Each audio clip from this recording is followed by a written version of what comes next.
welcome to the Tabletop Games blog topic discussion. For the love of old. Classic games that stand the test of time. I was pleased to see the re-released game Medici from 1995 become so popular in our household. It made me think why a game that's now nearly 30 years old was not only picked up by another publisher, but still has a lot of appeal such a long time later. So, in this article, I want to look at classic games and see which ones have stood the test of time. Now, I don't know how much the publisher Steamforged Games has changed Medici in its latest release, other than maybe updating some of the illustrations and components.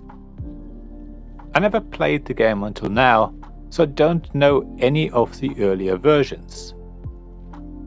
However, it feels like it's pretty much the same game as it was when it originally came out nearly 30 years ago.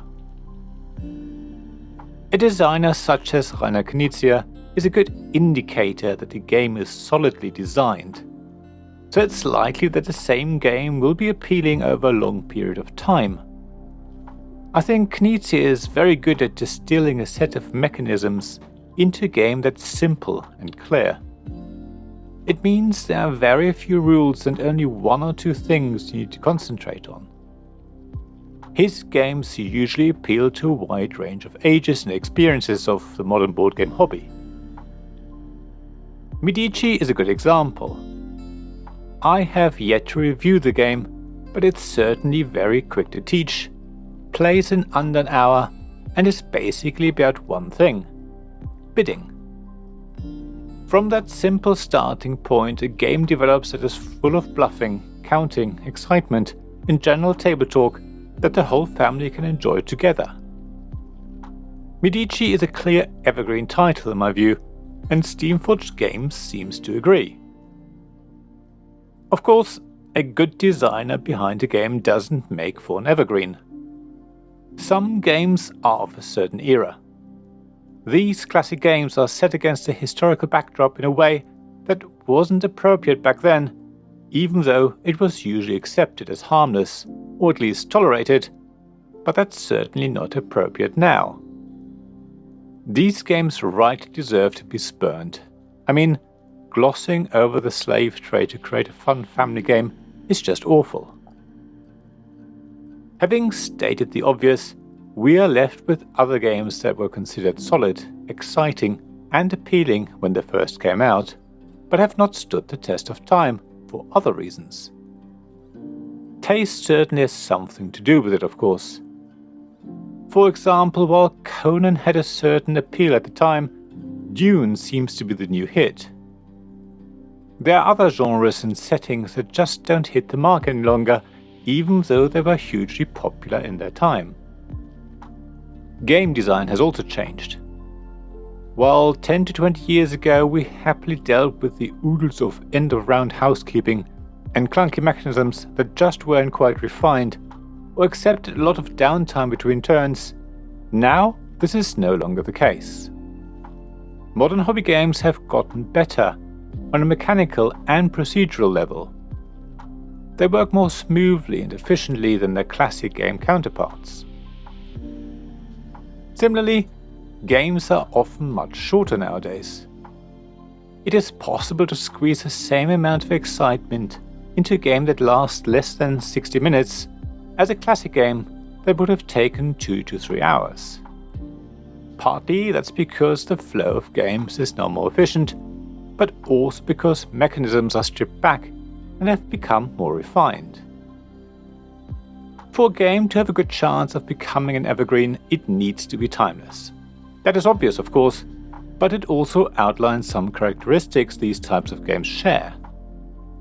Their setting is not based on a fashion that will fade over time. They have simple rules and only a few mechanisms, all of which have a reason to be there. They don't outstay their welcome. They keep everyone invested even between turns, and they have a wide appeal covering a wide range of player ages, experiences, and interests. As I say, I think Medici ticks all the boxes. The Medici family isn't some sort of fad, they are historic characters, even if the game itself is obviously not simulating history. The rules are really simple and taught in minutes.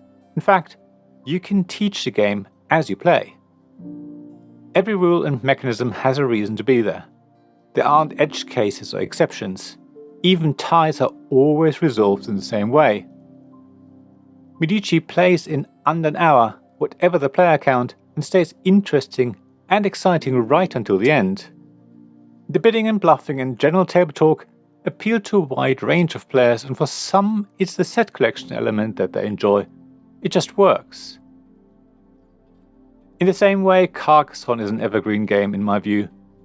Even without its many versions and expansions, this classic game ticks all the boxes. Being set in a real-world location makes it timeless. There are very few and very simple rules. Even though a game of Carcassonne can take a while, people usually don't lose interest. Even between turns, you want to see what other players are doing. Map building and tile laying are activities that players of a wide range of ages enjoy. Other classic games that are evergreen include Flux. It's no surprise it's seen so many versions being released. The game keeps reinventing itself, but even if there had been no version since the original game, it would still be amazingly popular. I guess it sort of breaks the rules of having simpler rules because the game is about constantly changing existing or introducing new ones. However, every rule is there for a reason, and at the beginning of the game the rules couldn't be simpler. Draw a card, play a card.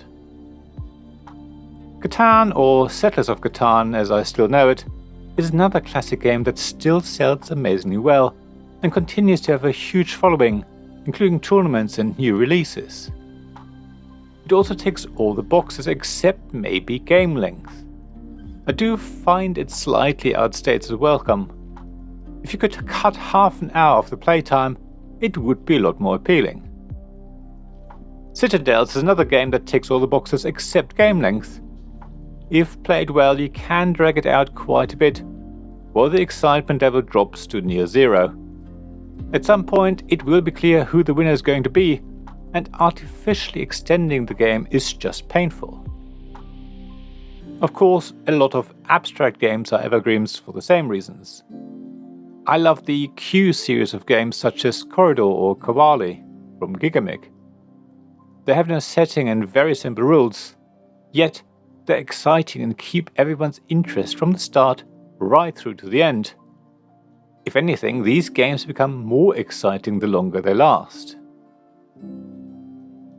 I'm sure there are many more evergreen titles. Are there any you could name?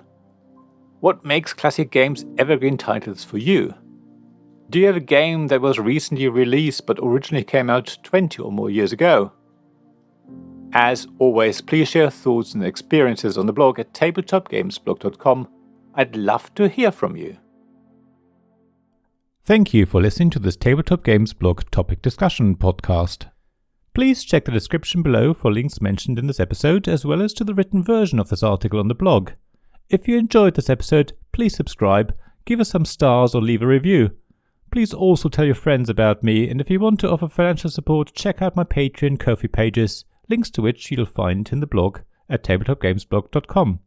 So thank you again for listening, and I hope to see you again soon. This podcast was made possible by the generous help of my supporters.